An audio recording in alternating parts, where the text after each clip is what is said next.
তার মানে জুমার দিন গুনাহ মাফের দিন। সারা সপ্তাহে ভুল ত্রুটি অন্যায় যা করলাম জুমার নামাজের বদৌলতে সব গুনাহ মাফ করে দেয় কে? আল্লাহ। এই দামি দিনটাকে আল্লাহ ইহুদিদের দিতে চেয়েছিলেন, পায় নাই। আলহামদুলিল্লাহ কইবেন না? আলহামদুলিল্লাহ। ইখতিলাফু, তারা ইখতিলাফ করে হারাইছে এটা। এই দামি দিনটা রব্বুল আলামিন নাসারাদেরকে দিতে চেয়েছিলেন, ফাখতালাফু, ওরাও ইখতিলাফ করে হারাইছে। এজন্য ইখতিলাফ ভালো জিনিস না খারাপ জিনিস? মারামারি ভালো জিনিস না খারাপ জিনিস?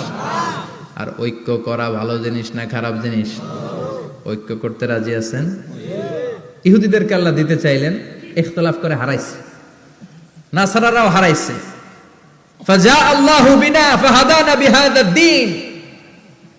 রব্বুল আলামিন এই দিনটা আমাদেরকে দিলেন, আমরা ইখতিলাফ করি নাই, বিশ্বনবীর হাতে হাত রেখে ঐক্য করে ঘোষণা দিয়েছি জুমার দিন আমাদের সাপ্তাহিক দিন। সুবহানাল্লাহ।